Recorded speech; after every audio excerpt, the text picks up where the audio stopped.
नागथली अब पुरदेखि हाम्रो जग्गा हो है नागथलीदेखि पहिलोपटक त्यो कुनाको त्यो छोपे चाहिँ ढुङ्गाको छोपे छ है त्यही ढुङ्गा छोप्ने अब त्यही सिलसिला गर्दाखेरि यो झ्याङ बनाएको त्यो मूल चाहिँ त्यो माथिको अनि त्यही तल पहिलेको लामाहरूले हातले त्यो आछर लेखेर ढुङ्गुमा लेखेको छ नि अहिले ढुङ्गो खोलेर हेर्ने छ नि यो लाङ्डा हिमाल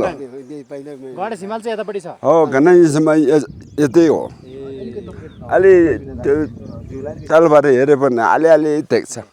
अनि तपाईँ त अब यहाँ भेडा चराएर बसिरहनु भएको छ यो भेडाहरूलाई चाहिँ यही घाँस मात्रै हो कि के खुवाउनुहुन्छ?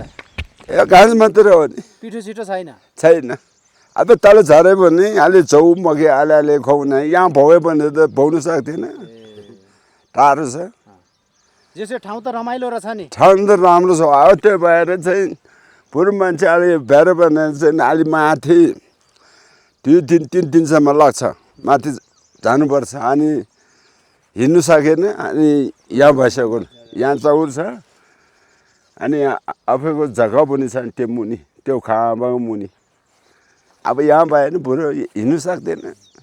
हामी जस्तो पर्यटकहरू कतिको आउँछन् यहाँ?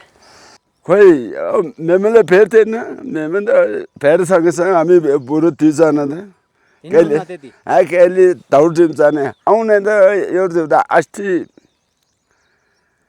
4 जना हो कि 5 जना हो त्यो तल मुनि भेट्यो मैले यस्तो कुरो सोध्नु थालेँ खोइ मेमे माथि पुगेन अहिले ठाउँ मेरो नाम पनि टिपेन गरेर लिएर गएँ। यहाँ बस्न हजुरलाई कतिको रमाइलो लागिरहेछ त? रमाइलो त रमाइलै हो नि यहाँ त। काठमाडौँ जानु भएको छ? काठमाडौँ त पोरपाटाको हो। काठमाडौँ रमाइलो कि यहाँ रमाइलो? काठमाडौँ त पैसा पायो भने त रमाइलो गोजीमा अलिक भक्क पायो भने त रमाइलो हो। यहाँ त अब ढिन्डो सिन्डो खाएर रमाइलो। अनि भेडाहरू लगेर कहाँ बेच्नुहुन्छ? यहीँ हुन्छ भुवार त यहीँ लिने मान्छे आउँछ यहीँ लिन आउँछ। कति रुपियाँ किलो? किलो छैन झुन्डुमा हो सिङ्गै भाउ गर्ने एउटाको कति रुपियाँ कति हजार दिन्छ? अलि 2000 2 वर्ष 1 वर्ष पाएको 12-13सम्म खर्च 1300 13,000 12-13,000 एउटाको अनि यहाँ यत्रो 6,000 सानो ठुलो हेरे यतापट्टि तपाईँले कतिवटा भेडा पाल्नु भएको छ? 60 गोरु छ 60 वटा छ त्यहाँ?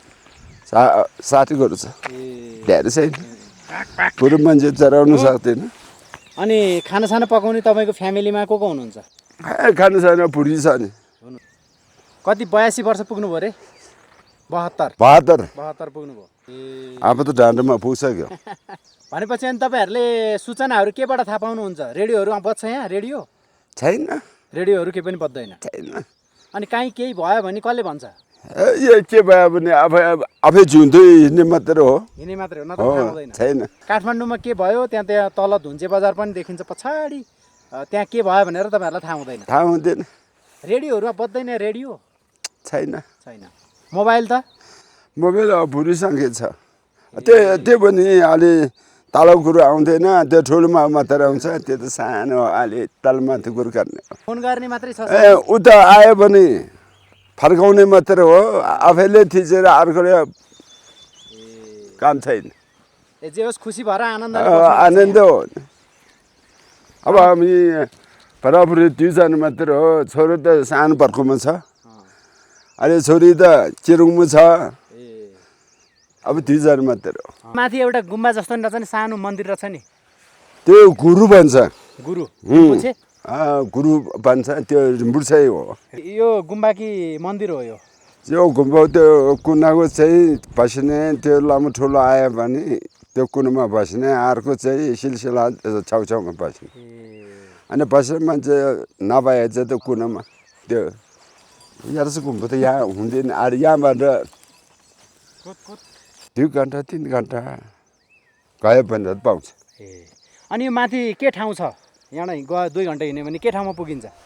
तारुछे भन्छ तारुछे भनेको ठाउँमा पुग्यो भने टिबेटन देख्छ फोटो खिच्यो ए उता तिब्बतपट्टि तिब्बतपट्टिको त्यो कैलाश पर्वत पनि देख्छ भन्थे नि कहाँबाट देख्ने हो त्यो चाहिँ त्यो चाहिँ यहाँ हामीलाई थाहा छैन त्यो टाढो छ भने ठाउँतिर पुग्यो भने या त फर्क्यो भने यस्तो राख्यो भने अनि माथिको सबै टिप्छ अनि त्यो कुरीले नछोप्ने मात्र हो छोपेभन्दा त काम छैन यो मौसमहरू बेला बेला घामहरू चाहिँ लाग्छ यहाँ लाग्छ नि ए अब यो हिउँ पनि त पर्छ होला नि मजाले हिउँ त अब कुरै छैन बाग्लै यहाँ त यत्रोसम्म हुन्छ अनि त्यो हिउँ परेको बेलामा कहाँ जानुहुन्छ तपाईँहरू हिउँ पर्ने बेलामा भ्यासीमा तल बेसी ठौमेन ए तल नि घर बनाएको छ।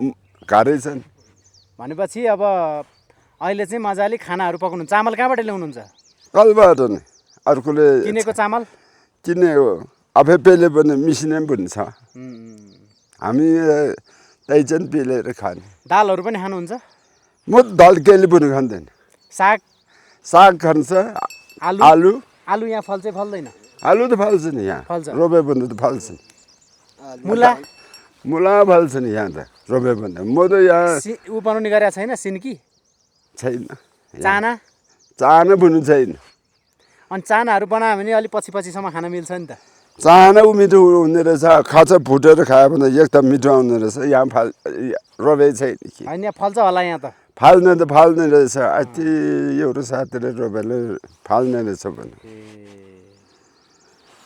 यो चराहरू यस्तो मजाले कराइरहेछ रमाइलो छ नि तपाईँहरू यो स्वर्ग जतिकै छ अब स्वर्ग जस्तो छ त्यो स्यालले अलि राति सुनि दिँदैन केले स्याल स्याल कराउँछ अब अस्ति यत्रो एउटा त्यहाँतिर रात परि अब घुम्दै घुम्दै पातो पातो घुम्दै गएर राति एउटा त खाइसक्यो नि स्यालले के खान्छ भेडो भेट खान्छ नि सानो सानो ठुलोमा त केही गर्दैन सानो यत्रो सानो आएर त ऊ आयो भने ठुलोहरू त भाग्छ अनि पछि लागेको चाहिँ ज्यापसम्म हुन्छ नि अनि कुकुर पाल्न पर्ने भयो एउटा कुकुर चाहिँ छ सानो योहरू फुच्छ एउटा ठुलो कुकुर भयो भने स्याललाई त फेरि त्यो सानो पनि अलिक ताक्रा छ नि ए तल अब अफिसहरूले राख्ने स्याल चाहिँ राति आउने त होला नि राति आउँछ दिउँसो त केही गर्दैन बाघहरू आउँछ आउँदैन चितुवाहरू पहिला पहिला त आउँछ आइसकेपछि त अब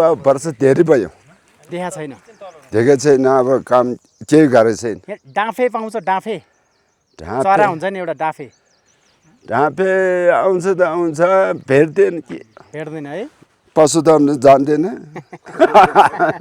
हो साँच्ची कुरो हो ए ल हुन्छ हस् तपाईँलाई धेरै धेरै धन्यवाद आफूले जानेको कुरा भनिदिनु भयो मलाई यो चासो लाएर सोधेको तपाईँहरू के गर्नु हुँदो रहेछ भनेर सोध्नु पर्यो नि